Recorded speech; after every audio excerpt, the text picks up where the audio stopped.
ദിവ്യാത്മാക്കൾക്കെല്ലാം വിനീതമായ നമസ്കാരം. ഓരോ മനുഷ്യനും സുഖത്തെ തേടി ലോകം മുഴുവൻ ഓടിക്കൊണ്ടിരിക്കുകയാണ്. പക്ഷേ ലോകത്തിലെ ഒരു വസ്തുവിനും നമുക്ക് സുഖം തരാൻ സാധ്യമേ അല്ല. പക്ഷേ നാം തെറ്റിദ്ധരിച്ചിരിക്കുന്നു വസ്തുക്കൾ ലഭിക്കുമ്പോഴാണ് സുഖം നമുക്ക് ലഭിക്കുന്നത് എന്ന്.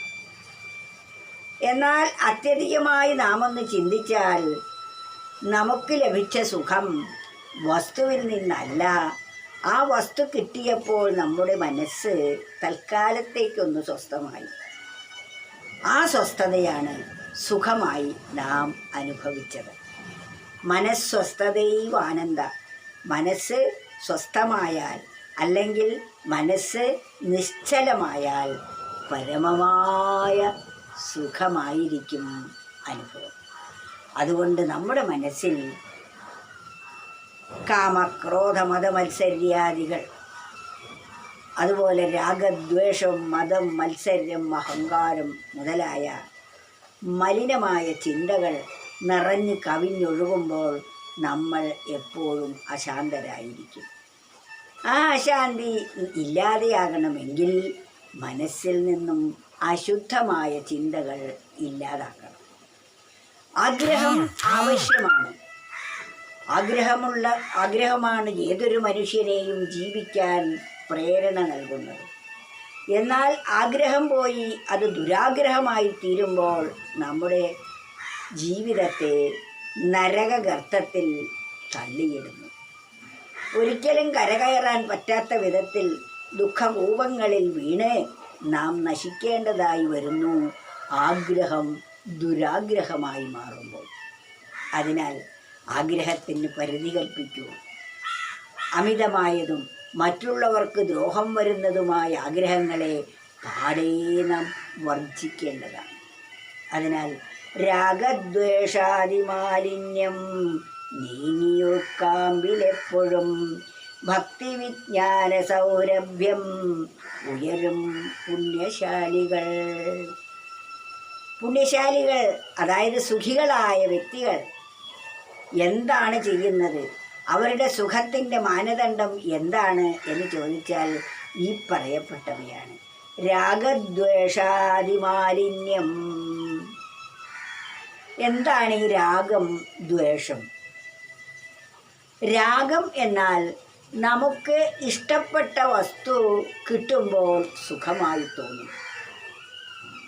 എന്നാൽ ഇഷ്ടമില്ലാത്ത വസ്തു കിട്ടുമ്പോൾ ദുഃഖവും തോന്നും. അതുകൊണ്ട് ഇഷ്ടപ്പെടാത്ത വസ്തു കിട്ടരുതേ എന്നും ഇഷ്ടപ്പെട്ട വസ്തു കിട്ടണം എന്നും നാം ആഗ്രഹിക്കുന്നു.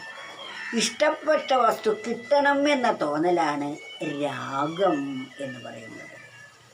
ഇഷ്ടമില്ലാത്ത വസ്തു കിട്ടരുതേ എന്നതാണ് ദ്വേഷം എന്നും പറയുന്നത്. എവിടെ രാഗമുണ്ടോ അവിടെ ദ്വേഷവുമുണ്ട്. രാത്രിയുണ്ടെങ്കിൽ പകലുമുണ്ടാകുന്നതുപോലെ രാഗമുള്ളയിടത്ത് ദ്വേഷവുമുണ്ട്. സ്നേഹമുള്ളയിടത്ത് വെറുപ്പും ഉണ്ടാകും. പക്ഷെ ആ സ്നേഹം നാം കാമനയോടു കൂടിയ സ്നേഹമായിരിക്കും. നാം സ്നേഹിക്കുന്നത് എന്തെങ്കിലും കിട്ടാൻ വേണ്ടിയാണ് സ്നേഹിക്കുന്നതെങ്കിൽ അത് കാമന നിറഞ്ഞതാണ്. ആ സ്നേഹം നാം പ്രതീക്ഷിച്ച് കിട്ടിയില്ലെങ്കിൽ സ്നേഹം നഷ്ടപ്പെടുന്നു എന്ന് മാത്രമല്ല ആ വ്യക്തിയോട് ശത്രുത കൂടി ഉണ്ടാവുക സ്വാഭാവികമാണ്.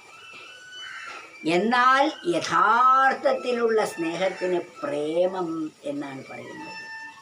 അത് ഫലേച്ഛ കൂടാതെ ഒന്നും തന്നെ ആരിൽ നിന്നും പ്രതീക്ഷിക്കാതെ നമ്മുടെ മനസ്സ് മറ്റുള്ളവരിലേക്കും ഒരു കാംക്ഷയും കൂടാതെ ഒഴുകുന്നതാണ് സ്നേഹം എന്ന് പറയുന്നത്. എന്നെ തന്നെ മറ്റെല്ലാവരിലെ കണ്ടുകൊണ്ട് അവരെ എല്ലാം സ്നേഹിക്കുന്നതാണ് നിഷ്കളങ്കമായ പ്രേമം എന്ന് പറയുന്നത്. ആ പ്രേമത്തിന് വിപരീതമില്ല.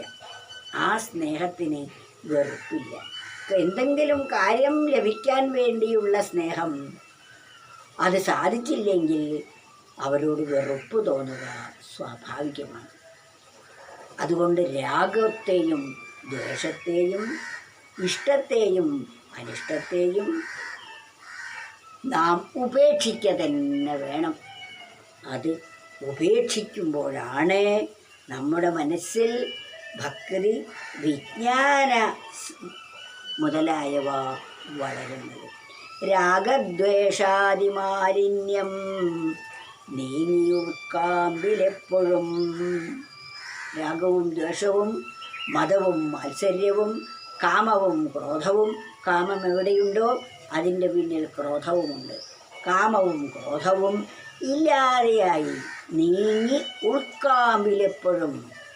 ആ കാമക്രോധാദികൾ നീങ്ങി എപ്പോഴും നമ്മുടെ മനസ്സ് ഭക്തി വിജ്ഞാന സൗരഭ്യം, ഈശ്വരനിലേക്ക് ഒരു ഫലവും ഇച്ഛിക്കാതെ ഒഴുകുന്നതാണ് ഭക്തി. ആ സ്നേഹത്തിൻ്റെ പരമകാഷ്ഠയാണ് ഭക്തി എന്ന് പറയുന്നത്. അപ്പോഴുണ്ടാകുന്ന ആനന്ദാനുഭൂതിക്കാണ് വിജ്ഞാനം എന്ന് പറയുന്നത്. ഭക്തി വിജ്ഞാന സൗരഭ്യം.